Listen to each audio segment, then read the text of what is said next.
Welcome to today's video. My name is Andy, and this is a tri-fuel kit for the Predator 3500 version 2. I call it the version 2. Harbor Freight has actually made two versions of the 3500. I've explained this in my previous video. I'll put the link down below on the two differences, but today we'll just get to the point of installing the kit for this version of the Predator generator. So how do you know what versions do you have? As stated in my previous video, if you notice on version 2, the battery door is on the left side and there is no oil access door on this side. It's actually on the opposite side. So battery door left side, okay, and I'll show you. The oil access door, when facing in front of the generator, is on the right side. Okay. And another thing that I've noticed real quick is that the wheel lock is on the side where the battery door is. Here is version 1 of the Predator 3500. The battery door is on the right side along with the wheel lock being on the right side, and the oil access door is there on the left side when facing the front of the generator. So if I back up a little bit, okay, you see the battery door here. Oops, excuse me. Battery door there, battery door there. Version 1, version 2, okay? So between version 1 and version 2, the kits are slightly different. So please, when you select what generators you have, make sure you select the correct one and double check what you have. Because the kits are slightly different, and the kits that I have accommodate for version 1 and version 2. So please, again, select the correct version of your kit. And in these two generators, you've noticed that this is I purchased this before Harbor Freight decided to throw on their carbon monoxide sensor. So this is a non-carbon monoxide sensor Predator 3500. The version 1 and version 2 I have are non-carbon monoxide censored. The newer ones now today, you will get them with the carbon monoxide sensor. Version 1 and version 2 for the carbon monoxide sensor. And everything else internally in the generator is the same. It just has a carbon monoxide sensor. There's no difference after that.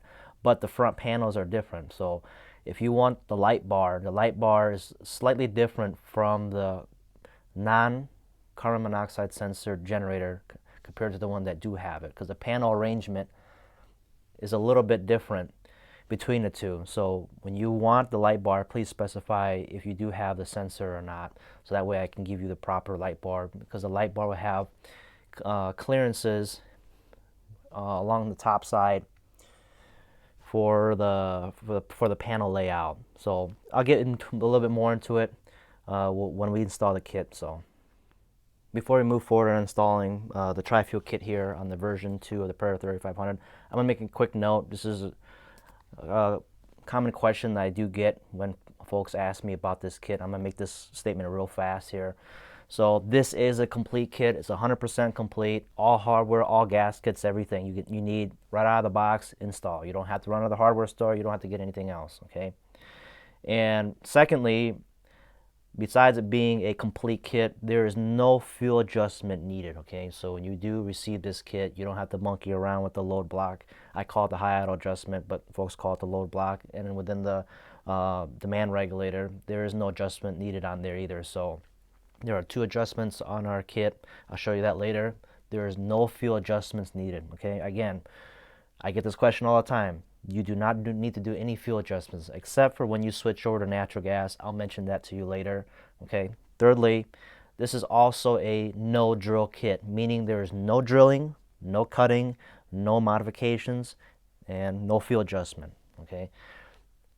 I've gotten a lot of feedback saying folks saying, hey, I'd like to have this be a much more simple install. And I said, sure. I think the best idea and the best way to move forward is to have a no drill kit. It's less intrusive on the generator, and when things are bolt-on, it's faster to install, and it's a lot cleaner as well too. So I spent a lot of time doing this. I hope you enjoy the drill-free kit, and so far customer feedback is fantastic. Okay. Now the next question I also get a lot is high altitude adjustment. Customers come and say to me, hey, I live 5,000 feet or plus above sea level. How do you adjust for for fuel when you live 5,000 feet above sea level. It's easy. It's the adjustment is done very quick, and I'll show you real quick on how it's done here.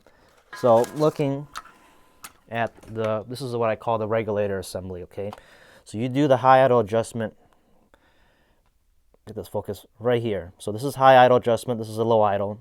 People call this a load block, right? So right here is where you do the altitude adjustment. So you screw it in a little bit, right? And the adjustment's needed on there. So right now, measured from here to here with the micrometer, and I'll show you in a minute where to measure, is 19 is set at 19 millimeters. Okay, so when you're 5,000 feet or above sea level, you want to bring that down to about no less than 18 millimeters. So you start out at 0.25 millimeter in increments as you go down. Okay, and I'll show you to do that. Okay, is with you can go to Harbor Freight. Harbor Freight has this is a digital mic, right? So measured from here to here, right? So here to here, you want it to be between 18 or 19. So when you adjust that down, when you're at 5,000 feet above sea level, start at 18.75. See how the generator runs. Go down to, my recommendation would be 18.5. 18.5 should be good for 5,000 feet above sea level. If you're at 10,000, I will go more. I wouldn't go no less than 18 millimeters. If you go less than that, then it's too much of an adjustment. All right, for natural gas setup, you're going to want to locate the fuel adapter that's going to be installed on the generator. Okay, so people ask, so where is the propane jet orifice, and where do I remove that? Where is that located? If you look in here, there's that brass fitting, and inside, when you pop the hose off, if you peer down here, see that there's a screw in there. You take your Allen key, you go in. Okay.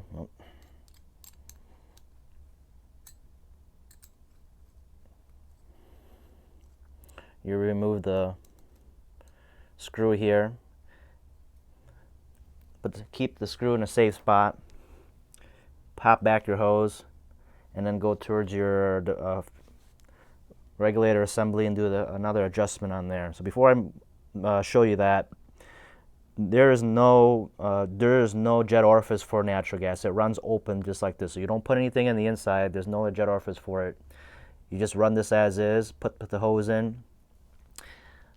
Not after the propane jet orifice is removed, you're set for natural gas. And you come alongside here with your 1/2-inch wrench. You crack this loose right here, and you want to back this fuel adjustment out. So measured from here to here, you want to set this at 20 millimeters. Once you've taken the jet orifice out and you do the adjustment here, you're set for natural gas. And for you to connect your house to natural gas, you also have to remove this propane pressure regulator. Okay, there's two regulators on here. They're not the same. This is the main regulator. This is the propane pressure regulator. You need to remove this. And once this is removed, you will use your hose, plumb from your gas meter, and you plumb that into here. And once you plumb that in there, you'll be able to set up for natural gas. I'll make a video in a little bit more detail on how to set that up. It's a little bit complex than I could explain in a short amount of time here in this video. I got to keep it short. But if you have questions about natural gas, I do have a hose kits available online. You shoot me an email. I'll send you what you need. You go ahead and call up your contractor, and they'll be able to plumb it for you. And when they do plumb it for you, remember that you may have to pull a permit to do so. Why don't I offer this kit ready for both type of fuels? Reason being is because less than 50% of the folks here in the States have access to natural gas. Okay, but everybody has access to propane, so it just makes more sense to have this kit set up for propane because it's universal. Everybody has access to propane. Not everybody has access to natural gas, and when you do natural gas, there's a little bit of work in order for you to set that up. It's a lot easier just to connect with propane. I know folks are saying, well, natural gas, there's endless amounts of fuel. I just tap it in, I don't have to refill my tank. But setting it up, just connecting to a propane tank and setting up from there is the cheapest and most quickest. But if you want to do natural gas, it's totally fine.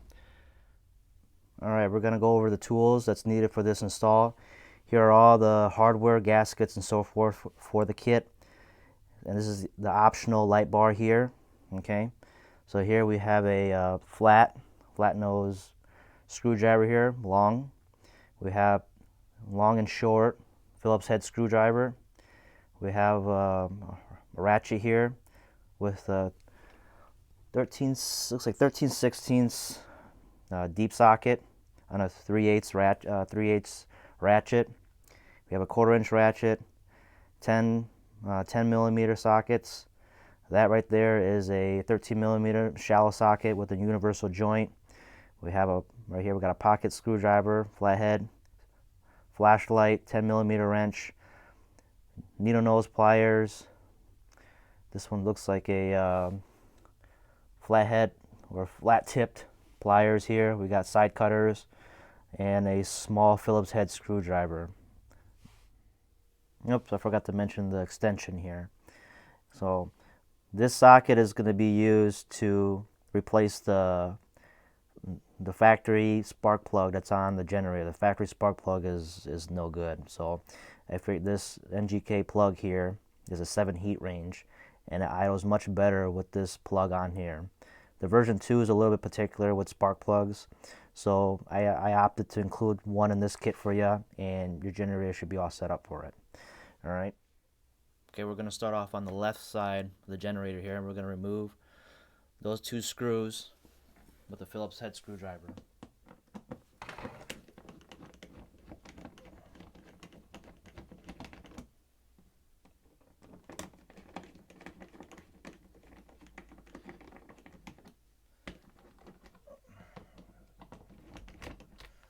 Once that's removed,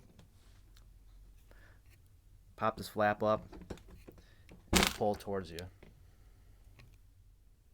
Now you have access to the inside of the generator. We're going to start taking the hose and moving them out of the way here.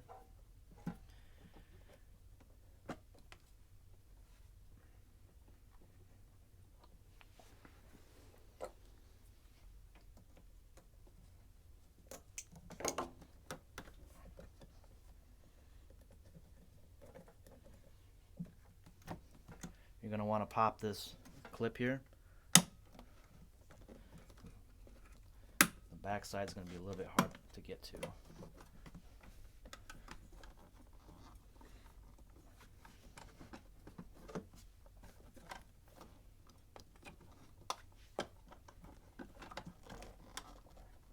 If you can't get to the back side, you may want to remove this front panel here, and I'll show you how to do that in a minute.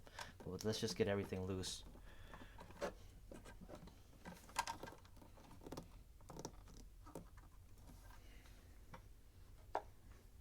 And there are hose clamps here, or worm clamps. You need to loosen those. Well, it looks like a Phillips head here. Excuse me. I'll grab a Phillips head.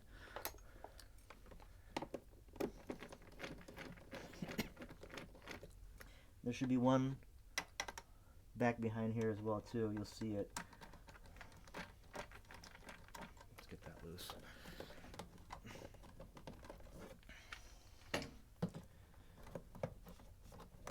Just twist it. It'll come out right there. Set off on the side. Now this is off. You can probably get to the back side here of that clip. See that? So I'll show you where the 4th one is. Get this out of the way. I don't know if you can see it back there, but yeah, with the flashlight here. But there's one way back here. Okay, that you have to get to. So if you remove the hose here, you can get to it pretty easily. Next, come in with your 1/4 inch ratchet and 10 millimeter socket here. Start unbolting everything. Should be. Try not to drop the nuts here.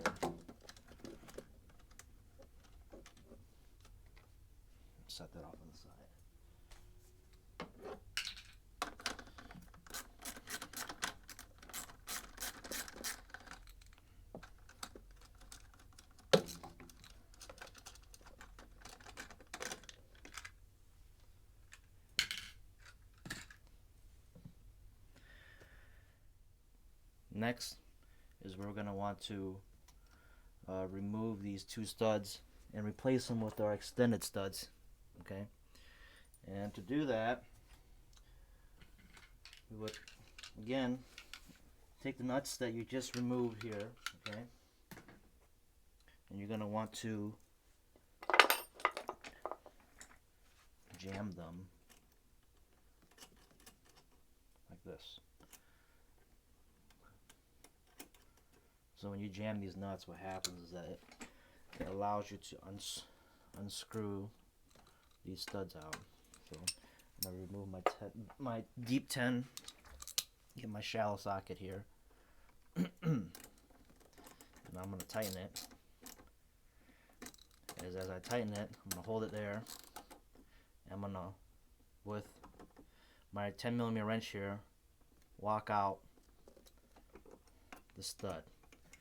Gently do this. Don't just reef on it, because if you do, you'll pull out the threads in the head. You don't want to do that, so just take your time, okay? Once you wiggle this back and forth and it's loose, you can go ahead and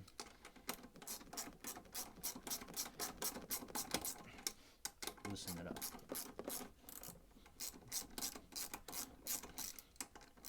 And after this is out, you're going to want to do the same on the other side. So I remove the first stud out. Take your new stud, jam the two nuts onto the new stud. Okay.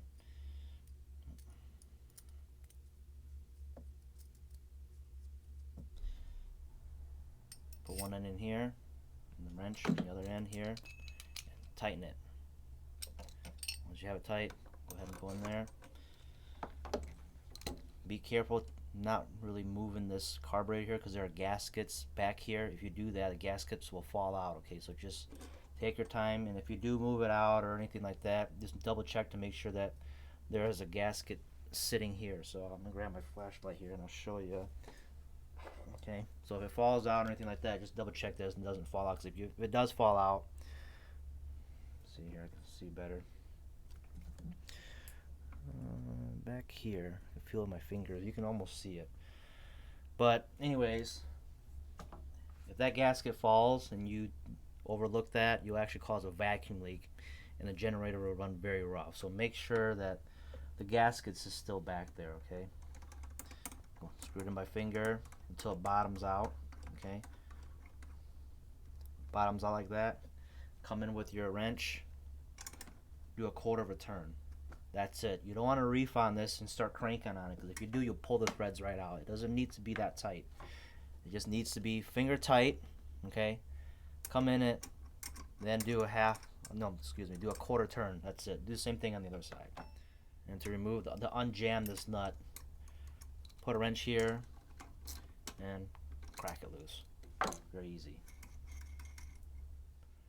When installing the second stud on there, you'll notice that it's not going to be much space coming through here, so just shift the carburetor slightly until you're able to thread the stud in.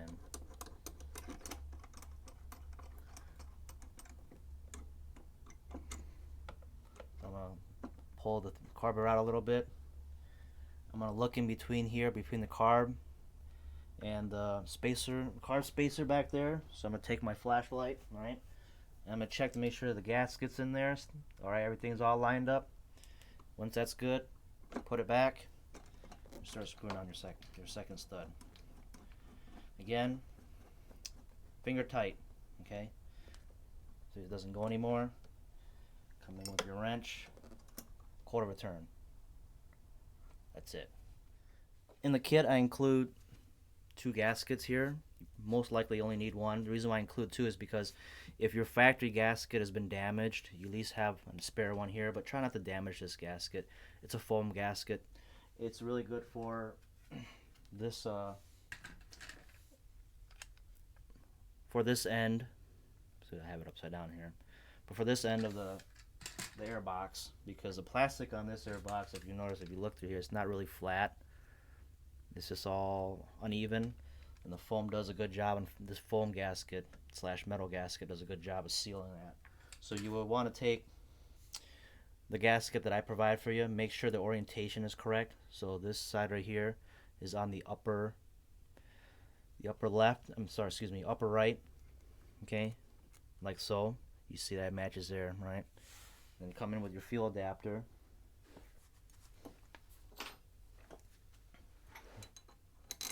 Slide that in, okay? Then with the factory gasket, put that over like so. Okay, it goes on the outside. So the gasket I provide for you goes behind the fuel adapter. The factory gasket goes in the front. Okay. Take your pick the this is the wrong one. Excuse me. Take this, right? Take part of this air box here, and go ahead and install the first half of it. I went ahead and installed the nuts on here instead of the deep socket. I use a shallow one, so that way I can have enough room to squeeze in this ratchet here, so I can tighten everything up. But in order to tighten this up, I would have to use a deep one here. So deep well socket here and shallow in the back. Okay. Or you can probably take your wrench. I don't know if you just do this as well. It takes a little bit, but it's faster with this ratchet here. Alright, feel for it. It doesn't go anymore. 1/8 of a turn. Do the same thing on the inside.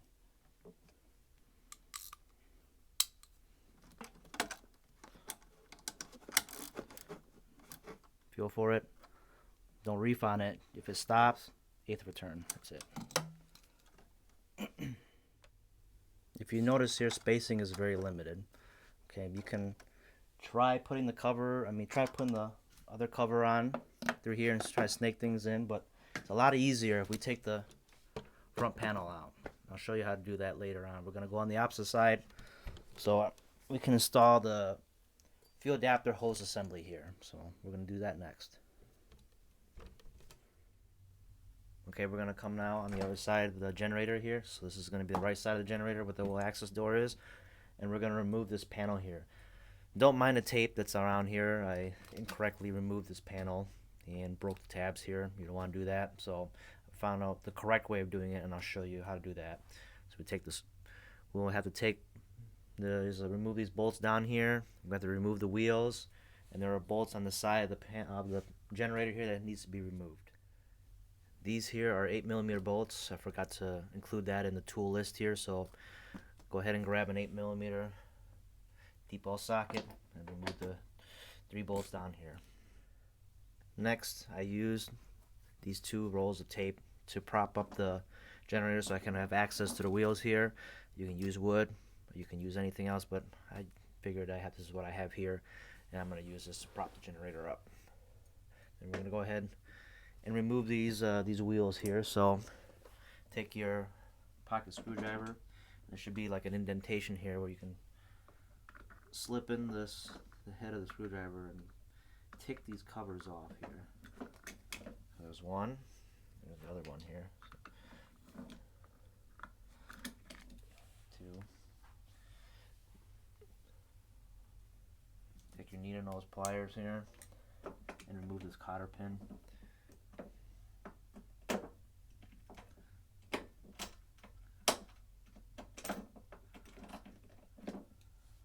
Don't lose these.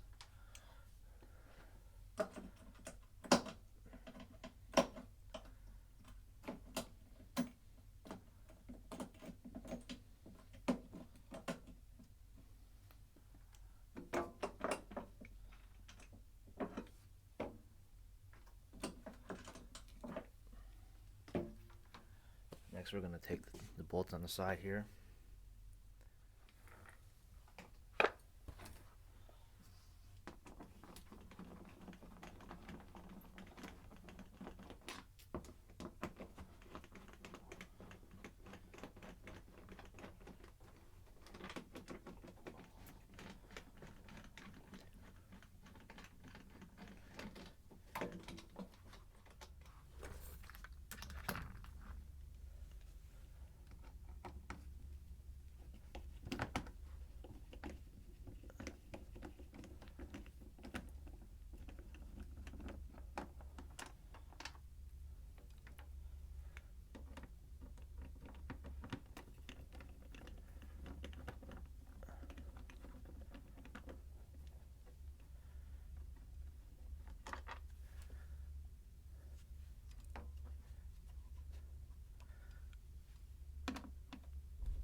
Should be one more on the bottom here. You can take out.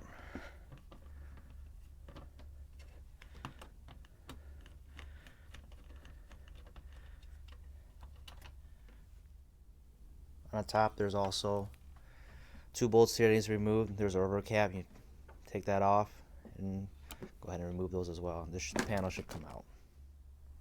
When you pry open this panel, there's a little, it sets on a little clip over here, so you're going to want to finagle this around so you can remove it from the slot here. Okay, so just a quick note. So if it's caught on something, it's this right here. There's another one on the other side as well.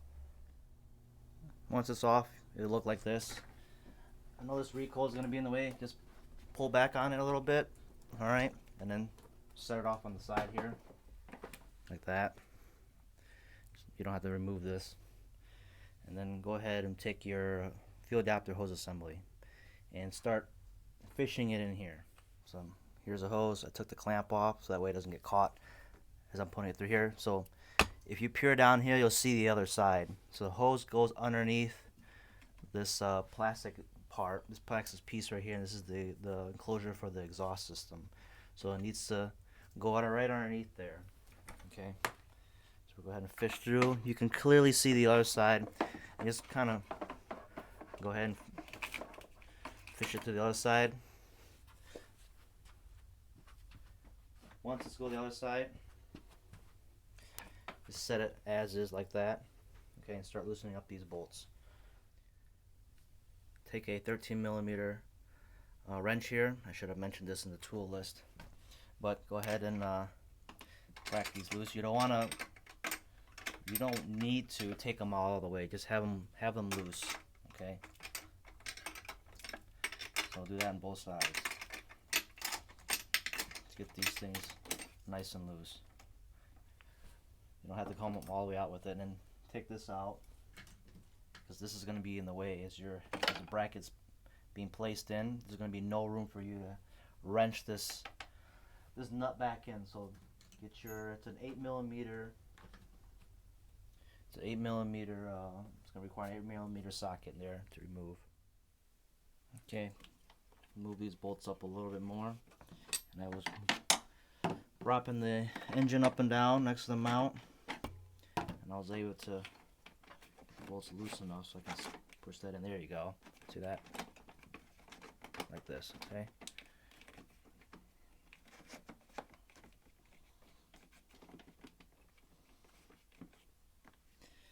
Then go ahead with your socket here and grab that. Here's that joint socket here. You can go ahead and start tightening it. Don't tighten it all the way, just kind of get it. See how I had this taken off? So if that wire was in here like this, you wouldn't be able to get into it. So there's a bolt on the bottom. You want to put your finger underneath here so it prevents it from spinning as you're tightening it. And put that off on the side. Nope. Come in with your on the other side. All right, push that in. Start tightening the bolt here.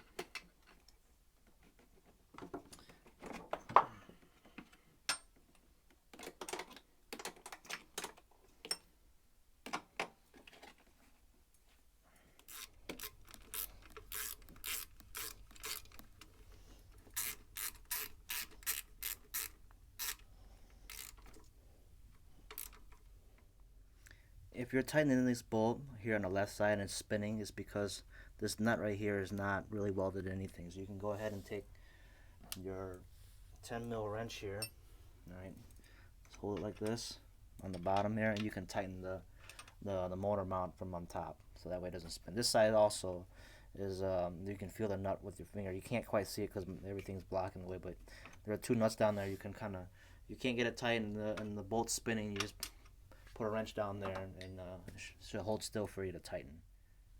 Now that these 2 bolts are tightened, go ahead and put your plastic cover here.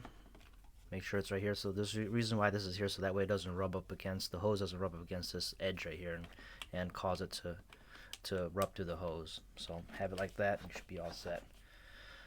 And you can go ahead and put your covers back on.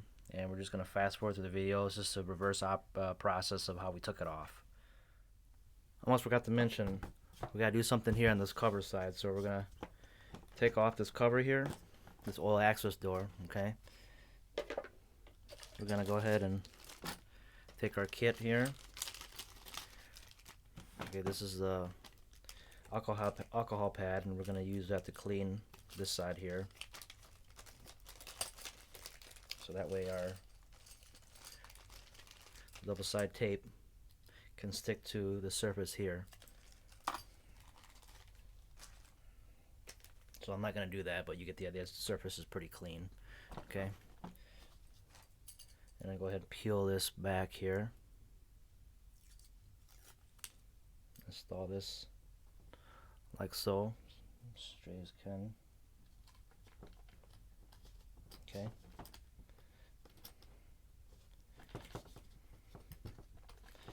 Now that's on. Take your cover, coming down from the back side.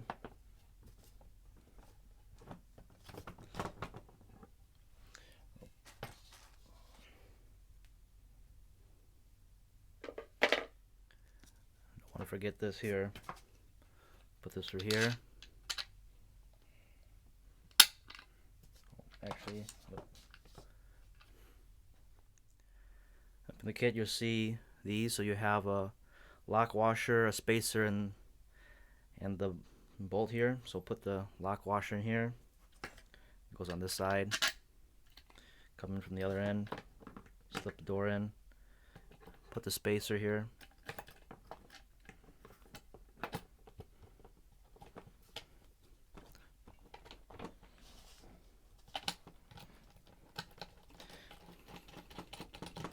Go ahead and tighten the bolt by hand here, and we'll go ahead and put the cover back. Okay, on the side of the panel I reinstalled back all the screws from top to bottom inside except for the front, so I left those 3 out because this whole panel right here is going to be removed, and I'll show you why here in a few minutes when we do remove this panel.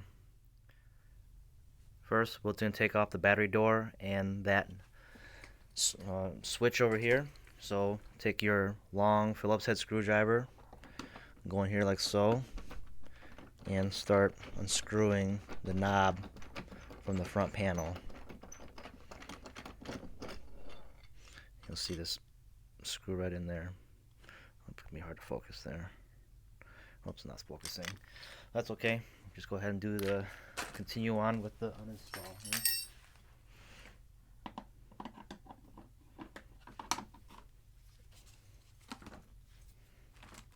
And we're going to remove the rest of the panel, starting with the 6 bolts here and the rest down here. Also, do take note that these bolts here are different, so keep them in the, when you take them out, keep them in the same orientation because one's going to be shorter than the other. You don't want to mix them up. If you do, you're going to cross thread these bolts, or you're going to be reinstalling bolts back that are incorrect. So these are different than the ones down here. Okay. This is the ones I was mentioning earlier. One is longer than the other. Okay, don't mix these up. Also, there's one more hidden behind the panel here, and I'll show you. So there's one right there that needs to be removed before you can take this whole thing out. That screw that's been taken out seems like it has a, well, I'm going to show it to you if we can focus here. It has a lock washer,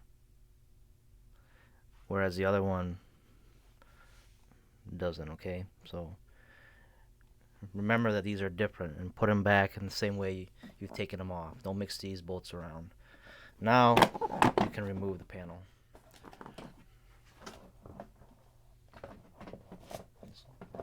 Have it sit off on the side like this. Bring this around here. Now you'll have full access to the air box here, and you'll be able to reinstall this upper portion fairly easy, and be able to squeeze, being able to squeeze your finger on the inside a lot much better. Alright, I was able to put the upper portion of the air box back in here. So this is called the resonator. I'm not sure why this air box has to be this long. So this is the actual air box where they filter elements in, and there's a pipe that goes up to it. So I believe this is just to quieten down the air intake. That's why there seems to be another chamber over here. But anyways, once you install this, you're not going to be taking this off again anyways, because the actual air filter unit's in here. So once this is all in, you don't have to worry about having to take this whole front panel off, because you're not going to. So, but it's a lot easier just to take this cover off and have access to it. And not only that, you can take the opportunity to install the battery too. So rearrange the wiring on the inside, so that way it's not being snagged or nothing's being rubbed against. So I took the opportunity to reroute the battery harness here. So I have it on this side, and I have one, and I rearranged it out here. Oh, sorry, it's hard to see. So that way it's not rubbing against the air box here. Okay, I put the intake tube back in and tightened down the worm clamp here and here.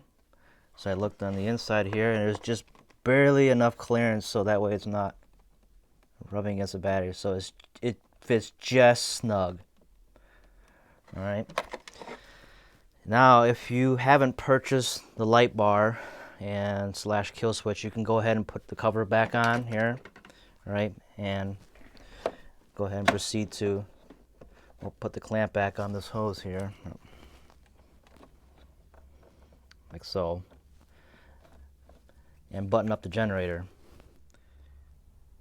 Okay, went ahead and installed the hose on here and the clamp. I put the drain tube in front of the hose here. I know this hose is a little stiff. If it's hard to snake up in here and push the hose into the fitting, you can take a lighter, like I did, and just gently warm up the hose, and it'll be flexible enough for you to slide the hose up onto the fitting there, and you should be all set. And it looks like this.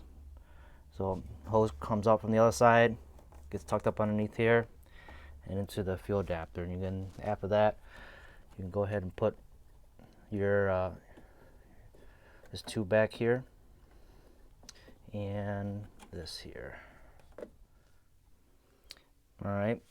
I went ahead and put this tube back on to the air box here, and I routed the charcoal canister breather tube here. So you see how it slots into the hole here. All right. And we're going to go ahead and put the cover back on. See how the hose routes up like this. Okay. I almost forgot. Before we put the cover on, we will need to change the factory spark plug from this generator. The spark plug that's used in this generator is an off-brand Chinese spark plug, and we do recommend upgrading the spark plug. In the kit, we include a free NGK spark plug that replaces the Chinese unit in here. It idles and starts up much better with the NGK plugs. Also, I know I will have folks ask me, well, what about the iridium plugs? Can I run those? Yes, you can run those. What's the difference between the regular plugs and the iridiums? In my opinion, it has a little bit better cold start. Idles a little bit smoother. That's what I've noticed. Not much of a difference, but supposedly iridium plugs they fire a little bit better, and they don't foul as much as the regular spark plugs. So when you get this, you will need to gap the spark plug. If you do run iridium plugs, what I've come to find out is that you don't really need to gap them. If you want to gap them, go ahead. I tested the generator with it gapped to 25 thousandths, and between the spark plug that's been gapped and not gapped, I myself haven't noticed much of a difference when on the iridium plugs. But for the regular NGK plugs, I do notice a huge difference. You will have to gap the spark plugs on the regular NGK plugs. Another quick note, it's also good to double check when pulling the spark plug boot out. Be very gentle with it. Make sure it's not cracked, and also to make sure the factory spark plug is not cracked. There's been 1 or 2 instances where I've heard feedback from customers. They said that they found their spark plug boot cracked, or the spark plug has been cracked itself. So maybe somebody at the factory who were installing this and putting together the generator, maybe rough handle the generator a little bit and accidentally crack the boot and so forth. If you catch that initially, you can get replacement parts, or you can return the generator to Harbor Freight, and they will give you a new replacement. But it's good to double check these, because it may not happen to every generator, but it may be a rare occurrence. But it's just good to double check these. Okay. So as we remove the spark plug, you again need to have a 13/16 deep well socket on an extension, on a ratchet, crack it loose, okay? And when it comes time to gap these spark plugs, it's very important on the tool of choice that you be using to gap the spark plug, okay? So you don't want to use a sliding gap gauge tool, which is here. So this is the type of spark plug gap tool that's about, I purchased it at Walmart for about 99 cents. I do not suggest using this, okay? Well, the reason why I don't suggest using that is because well, I'm gonna take that back. If you're just using it on a regular spark plug, it's okay, because what happens is that this feeler gauge here, so the thickness from here to here goes from greater to least, and you use that to slide in between the electrode and the terminal here on the spark plug. All right. If you do that on an iridium plug, that iridium plug has an iridium tip. It's laser welded on there. So it's a piece of metal, very small piece of metal, laser welded on there. If you use this tool, okay, and you were to put it in between here to set the gap, what happens is that you'll knock off or chip out the iridium tip. You'll break that off, and then you'll make the spark plug useless. The correct tool to do this and set the gap is with this tool, okay? It has little prongs on here. So what you do is that you see those that gap right there, that cavity. You stick that right on the tip right here, and you pry it in a little bit to set the gap. And I'll show you how to do that here. Okay, you take this tool here. I removed one of the tools out of the packet here, and you see have this right here. You put it in here, and you pry up on it, and that closes the gap in between the tip and the terminal here, okay? And if you adjust, and then you can go ahead and with this feeler gauge here, you can place the feeler gauge in between here, okay, like this. And there should be readings on these in the feeler gauge. You can measure, the gap on there, okay? This is the correct way of gapping the spark plug, rather than sliding this feeler gauge in between the tip and the terminal. Okay, because this one, when you do that, it keeps the tip, especially if it's iridium tip, intact. Another rule of thumb: if you just take your time and do little by little until you close the gap. Don't go all the way in it, measure it, and find out that you do too much, and come back at it, and then go back at it again. Every time you do this more than 3 times, back in three different directions, right? So one, you did too much. You did too little here, or too much again. What happens is that you'll introduce a hairline fracture or crack in the welded tip. This will weaken the metal in here. And on some rare occasions, this tip will fall off into the engine. You do not want to constantly close a gap, open it back up, close the gap. If you do it more than 3 times, throw away the plug. Okay, it is a lot cheaper to throw away a plug than it is to throw away a generator. Folks are saying, "Hey, you're being a little bit too picky." Well, I've taken automotive classes. I've been in the automotive field for 7 years. So when my teacher says, "Don't do that," don't do it. Okay. Now that we finished gapping the spark plug, I know folks are going to ask, "Okay, where do you get this tool from?" So I purchased this from AutoZone. This is $5. This is a little bit expensive, between $7 or $8. I find this to be a lot more useful because right here, if you look in the back, the measurements on here goes all the way down to 25 thousandths. I recommend 24 thousandths. Some people like to do 22 thousandths. I like 24 thousandths. So 0.024 is the measurement I recommend if you gap the spark plug, and that doesn't quite go all the way down, okay? But this one does. If you look in the back, you can see how there's more broader ranges of measurements with the feeler gauge. So this tool is worth the price. And not only that, you can also use it to do valve adjustments. When you do maintenance on this generator, you can also use this tool. So not only can you do the spark plug gap, you can also use it on here. I'm not going to go over how to do this. You can go online and so forth. If you're not comfortable doing it, you can bring this into your small engines repair shop, and they can do that for you. If you know how to do it and you're fairly mechanical, you can go ahead and use this feeler gauge on here and double check valve clearances and so forth. So, but this to me is very useful, and you can purchase this locally, and it's fairly cheap. So another thing I should mention is after you install a new spark plug, people will say, how tight should I put down the spark plug? You can read in your user guide. It'll have the torque specs on there on how to tighten down the spark plug. I recommend screwing in the spark plug by hand so you don't cross thread anything. If you can't turn it in by hand, that means that there's something caught on the threads or something wrong. So always feel it by hand first. Once you have it screwed in all the way by hand, you can't go any further. Then come in with your ratchet. Tighten it a little bit. The washer, it's on the spark plug here.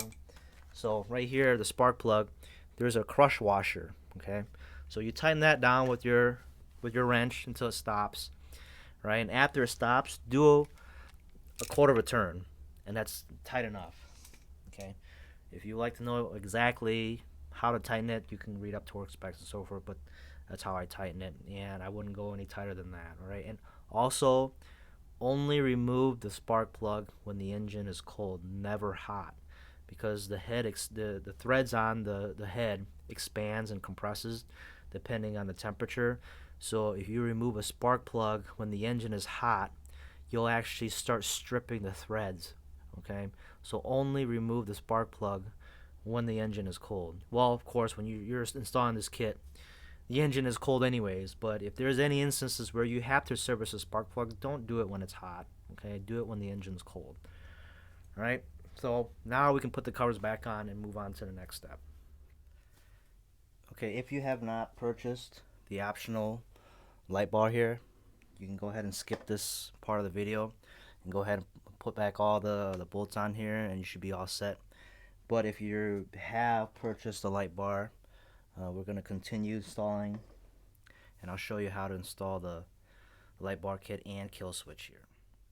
Okay, first off, you're going to want to locate these two green connectors behind the panel here.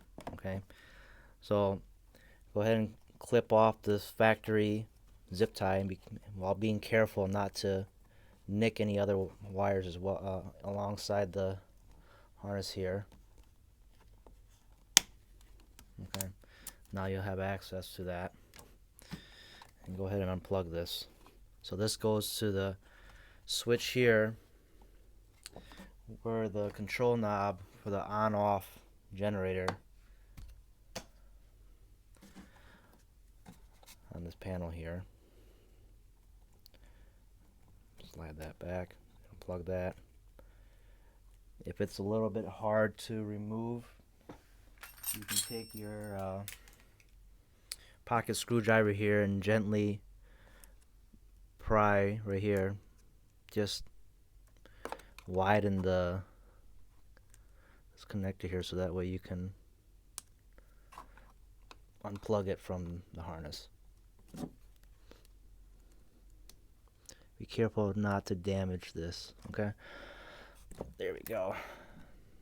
And then squeeze this a little bit, so that way it still holds tension when you connect the new harness in here.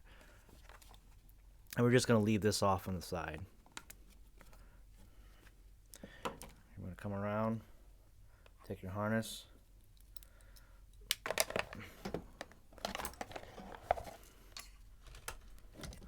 loop it through this hole here, and on the other side, oh, wrong way, this end.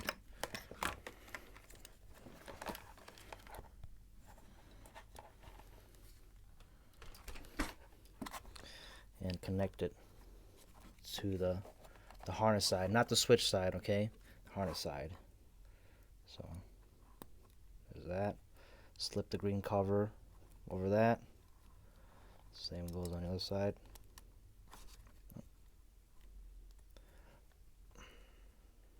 There.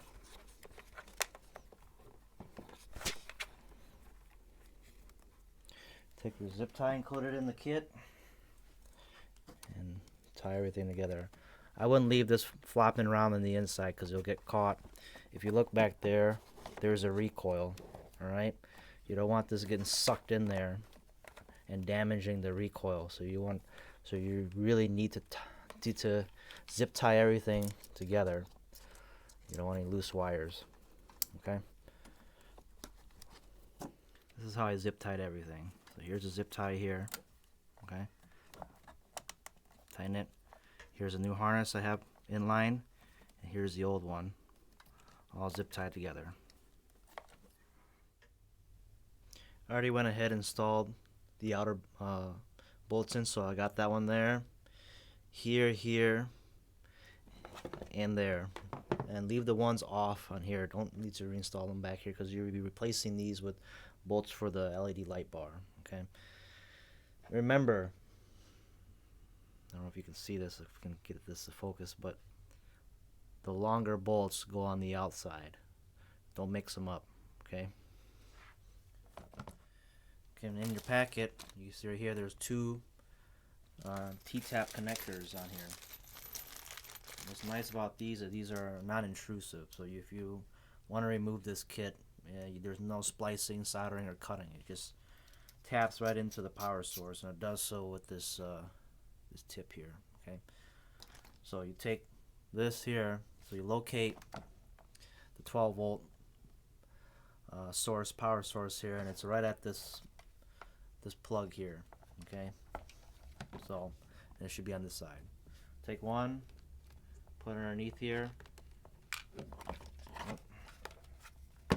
Well, spacings are pretty limited here, so, or if you like,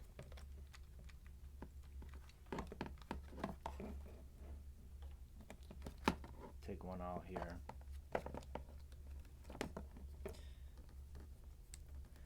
See the direction I'm pointing this towards? Like that. Okay. Take this, screw it in, have this, see the direction here? This goes this way, and this one goes this way. Go ahead and screw that down.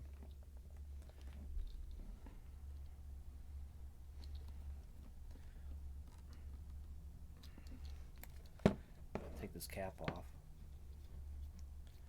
And if this comes on as loose, you just squeeze the terminals here. Squeeze it like so, so that way when you put it in, it won't come back out. Okay. Pull this one out here. It's a little. So I'm gonna squeeze this, so that way the terminal, when I plug it back in, is a little bit more snug. And do the same thing as I did on the other side. Take that. Put in like this towards you. Give a little bit of space between here and here. Go ahead and screw that, and what it does, it just taps into the wire.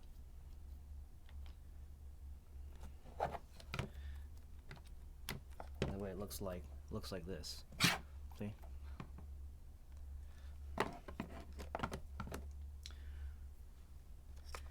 Alright, I'm going to take this wire, put it in through the cavity here, have it come out on the side. Okay.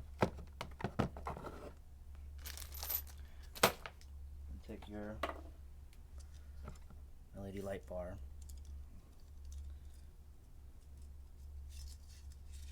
set it down here on the table here like this. Okay, I'll get this focused here, and fish the wire in here.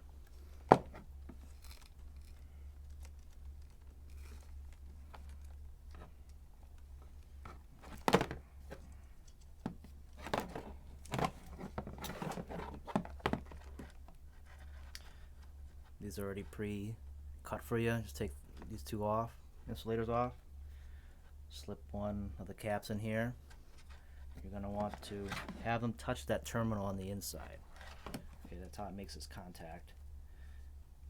Have it point straight down like this, and then tighten the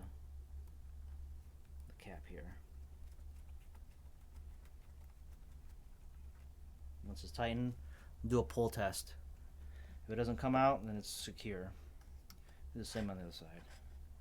Put this in here. This. Point straight up and down. Tighten that. You're all set.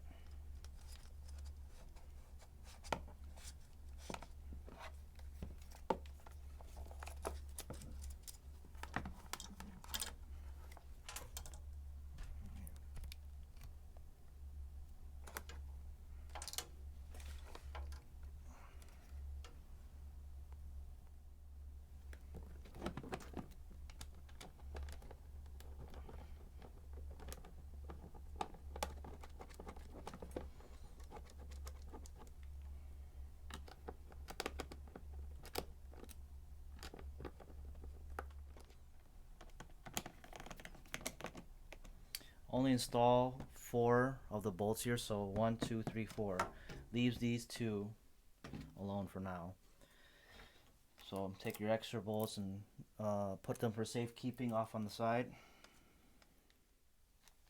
Go into your baggie, dump all the contents out. So there are 2 size spacers here, so one shorter than the other. The longer one goes, the taller one goes on the bottom, the shorter one goes on top. Okay, so I would start by, so you got to fish this all the way through inside.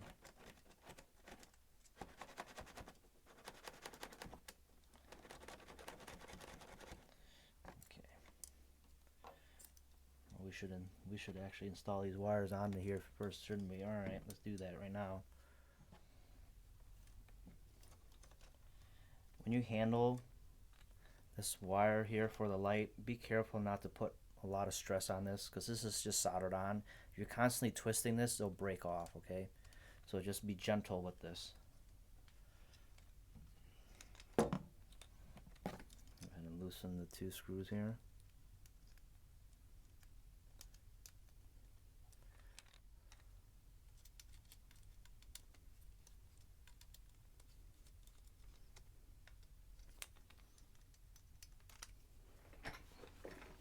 It doesn't matter what way goes in. It could be either or.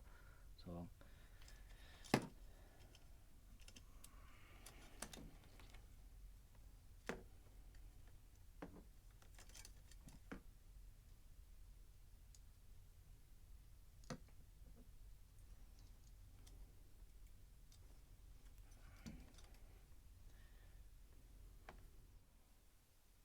I found it easier to hold it straight up and down like this.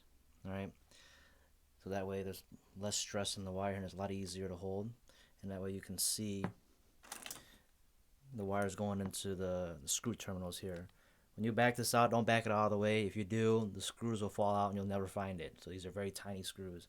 Also, when you put the wires in, make sure that they're not going over and touching the other side of the terminal, or else if it does, you'll actually short out the switch and you won't start the generator, because if it shorts out, you're basically you're killing the ignition system inside. So it grounds out the ignition system and prevents the generator from running. So make sure that there is no wire touching the other side. Okay.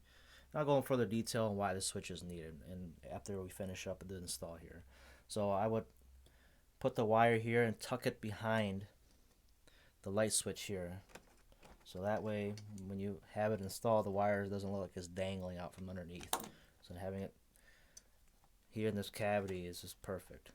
Okay. And then when you install the spacer, you're going to want to install it in between the 2 like this. Okay. So here's the washer. Here's the spacers and so forth. So that way it's all tucked up in there like that.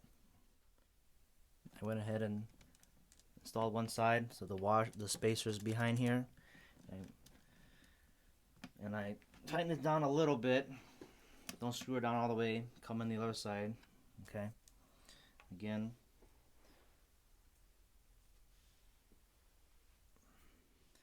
Alright, I went ahead and hung the light bar here, and I installed one side first, but I didn't tighten down the bolt. I just had it loose like this. Okay. So there's a spacer behind here. Okay, here's a spacer here. Behind here. And to make sure, you want to make sure that you have it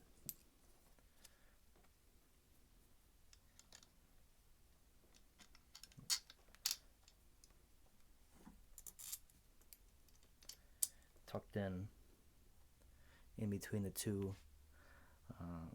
mounting points like this. Okay, and then you can go in and screw this in by hand. Make sure that the wires are not pinched as you're installing this. You have to really double check that it's not pinched. Go ahead and do the other side. Remember, the longer spacer goes on the bottom, the shorter one goes on the top.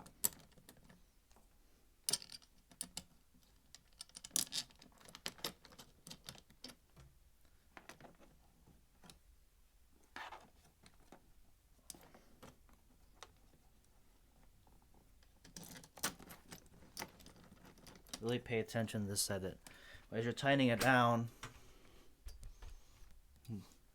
that nothing gets pinched. Okay.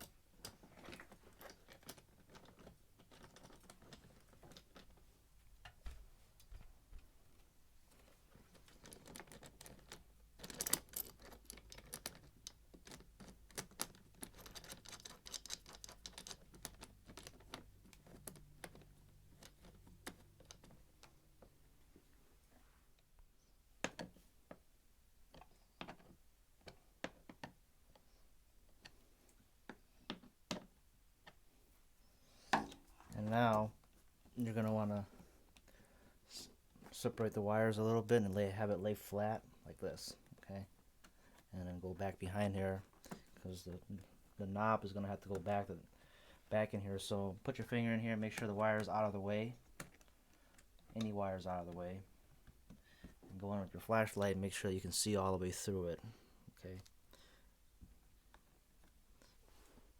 Now, in the bag here, right, there's a white spacer. It's very small. Don't lose that. You're going to want to put that in here like this. Okay. Just have it installed right there like that.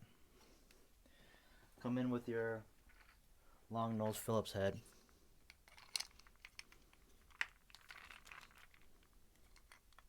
Make sure everything is all lined up like that. And see, there's an indentation in here, so there's 3 corners that are squared off except for one. It has to line up with that keyed slot on the inside. So you want to look inside in there. I know I can see it with your camera here, but you're going to want to see where it is. I don't know if you can see that real good. You might not, but anyways, you get the idea. It has to be lined up with this here. Okay. So you can tell if you left it like this and you took it out with it straight up and down, you just remember where this knob goes. Okay.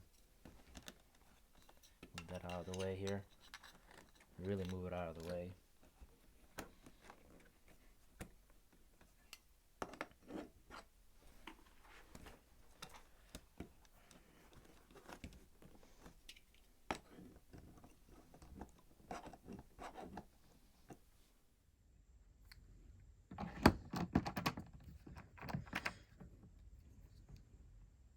When you tighten this, very gently tighten this screw down and try not to cross thread anything, because the screw that it goes into is very soft. So behind this switch is the fuel cutoff valve, right? And the end of that, where the screw goes into, is made out of aluminum. So when you go in, just feel for it by hand until it stops, and just do an eighth of a turn. Don't crank on it. If you crank on it, you're gonna strip the threads right out of that. All right. So once that's installed, wires here is good. Nothing's snagged. Double check your work. All right. And you're basically all set here. Now for the explanation of what the kill switch does, okay, real quick, is that if you notice, this switch does three things. So this is the off position, this is the run and start. I believe this has an automatic choke. No, it doesn't actually have an automatic choke. So when you put the start position, the choke is engaged, right? And after the choke is engaged, you go to run. Without this switch, if you turn everything off, it kills the whole generator, and it kills the ignition system as well too. So this switch does three things. It turns off the generator, there's a choke position on here, and it runs. Okay. So behind the switch is the mechanical fuel cutoff valve. All right. So there's a valve behind the switch. Okay. So when you turn everything in the off position, it cuts out the fuel and it cuts out the ignition system. Everything's off. You can't run alternative fuels like that. Okay. Because in order to run alternative fuels, you have to have it in a run position, so the ignition is active. But the problem is that if you have it in the run position, fuel will start flowing from the gas tank into the carb, and you don't want to run gasoline with your alternative fuels, propane or natural gas. So you have to have the switch off to cut off the gasoline flow. All right. So this switch, when you have this in the off position, this switch bypasses the switch that's behind this knob, and it keeps the ignition system active. That way you can run propane or natural gas while keeping the fuel valve in the off position, okay? And there's a benefit to just putting the switch in. You don't have to have a manual fuel cutoff valve on the inside. I know I had one customer say, hey, I saw somebody else, they just put a manual cutoff valve on the inside in line between the gas tank and the switch. And I tell them, why would you do that? As soon as you cut the hose, you void the warranty. Whereas this, the harness just plugs in, and there's no cutting, no splicing or anything. And if you want to go back to stock, you want to uninstall the kit, you can take everything out, and you don't have to worry about having to fix anything because you haven't cut anything, okay? So when it's in the off position, you be able to, like I said, it keeps the ignition system active and allows you to run alternative fuels. And when during the time that you're running alternative fuels, you shut off the fuel by the propane tank, or if you're running natural gas, you shut it off at the outlet. And folks are saying, so why not just leave the harness disconnected? Problem is, if you need to have an emergency shut off. So if there's any emergency situations, you have to turn off the generator right away. You can at least still push the switch, and it just kills the whole generator. Okay. And not only that, another benefit of the switches is if you are running on gasoline, when you have it in the off position, like I said, the gasoline stops the flow to the carb bowl. It allows the generators to continue running, and it'll run the float bowl empty. So that way you don't have to open the panel off on the side and empty out the carb bowl manually. This will allow you to empty the carb bowl by itself, and letting the generator run dry, and essentially killing itself when it runs dry of gasoline. So it's a benefit of having this switch. It's nice to have.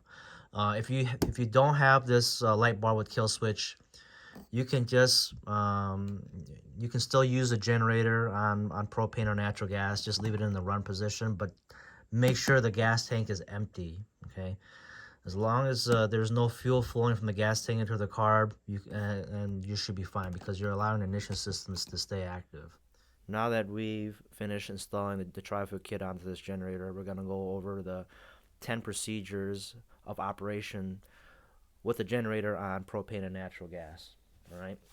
So the first thing to cover is empty the gas tank and carb before starting on propane or natural gas. So if you have ran gasoline on this generator previously, you're going to want to run the generator bone dry, okay, bone dry of gas. So meaning that you leave the generator on until it dies out, until the gas empties, and so forth. You don't want to have any kind of fuel mixed in with propane or natural gas, or else it's just going to cause it to run rough. So make sure that the fuel is emptied from the gas tank, okay?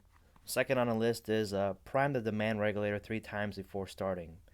Also, it can start without priming. It just takes longer. Okay, so when you're have everything all hooked up, hit the prime button 3 times, and while with it being held down between 2 or 3 seconds each time that you primed it 3 times. That way it purges the line of air and it primes it for propane or natural gas or whichever you're running. But yes, you can start. I know I've gotten questions from folks saying I do have a remote start on here. Does this need to have the choke on to prime? No, it just takes longer to prime. So I'm gonna open up this tank here. I'm gonna demonstrate to you that I haven't primed it. All right, I just hooked everything up. All right, and I'm gonna see if I can start it without priming it with an electric start. Like I said, it may take longer, but it will start. Right,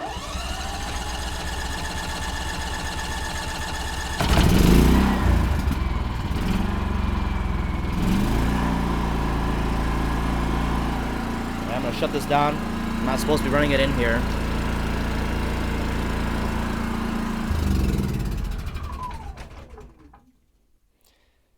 As you can tell, it does start. It just takes a little bit. But overall, I suggest that you prime it 3 times, especially when you pull start it. But if you have an electric start and you're okay with cranking it over and waiting for it, it's fine too. But I prefer priming it first and just bleeding all the air from the line. All right, item number 3. Always start with the equal switch off, choke off, and nothing plugged into the generator. Okay, so when you start this up, you don't want the ESC throttle on. Okay, you want to have a good starting condition. You want to have it in the off position, no load or anything else on the generator. Right, chokes off. Okay, choke off, ESC throttle off, start it, nothing plugged in. When you have something plugged in and it starts up right away and it draws a load from the generator, you will cause a lot of stress on the inverter unit. It's not a healthy way of starting the generator. So when you start it, please follow the recommendations of how I would start this generator. Okay. All right, number 4, always warm up the generator, especially when using a colder plug.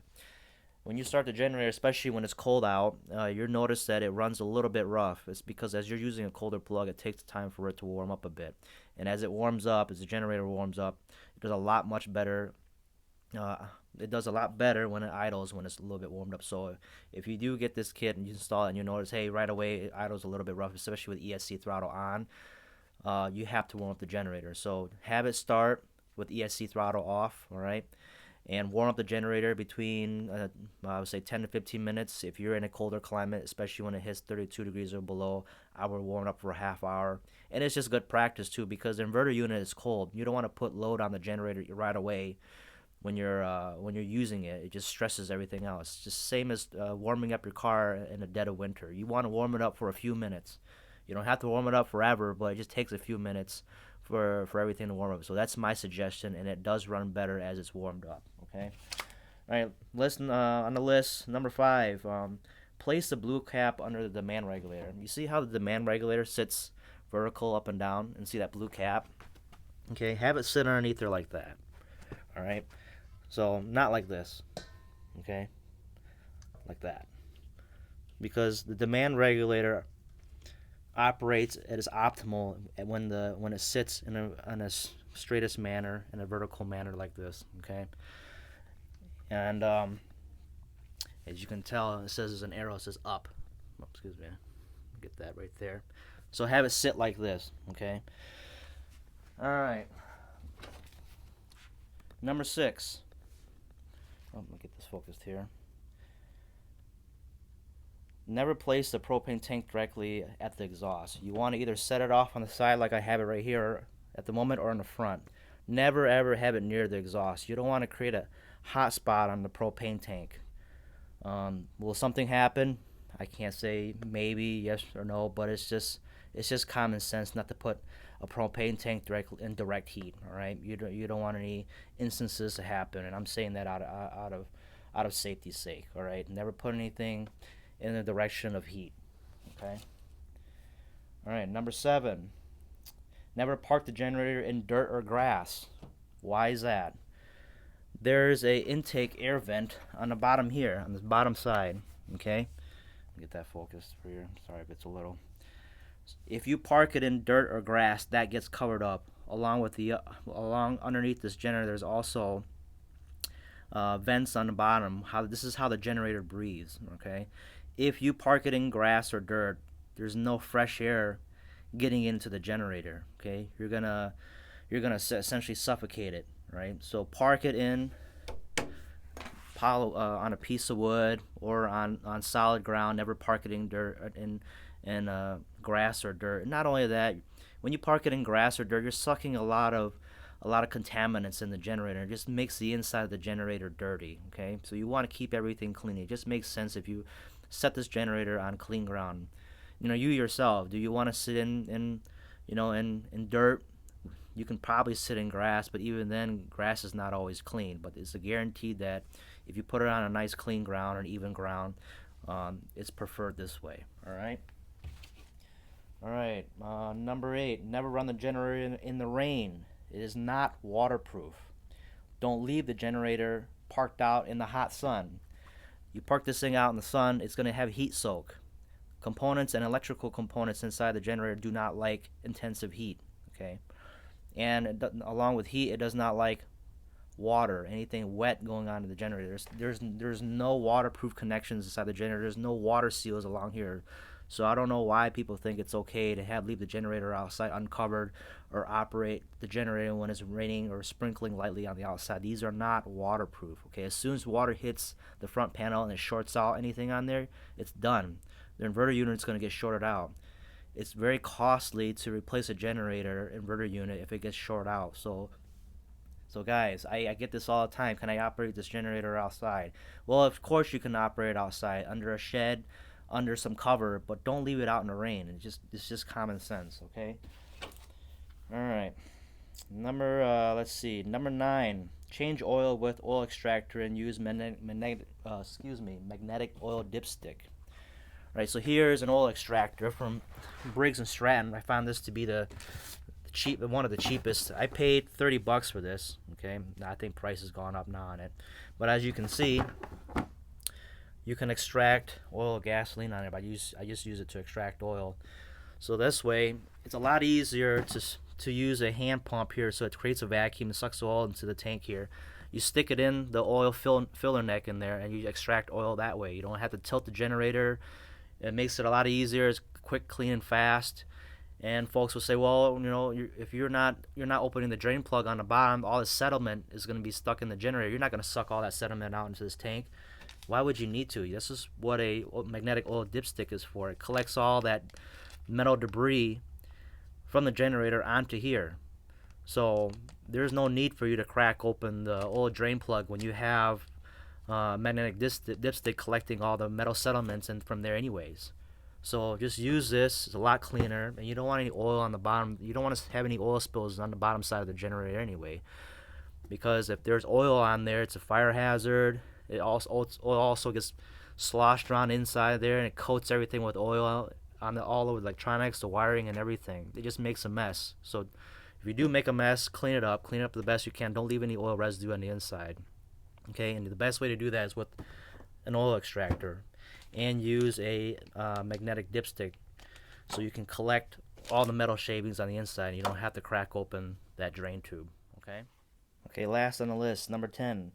Shut down the generator, all right, at the source. Meaning, if you're running it on propane, shut it down by turning off that valve on the propane tank.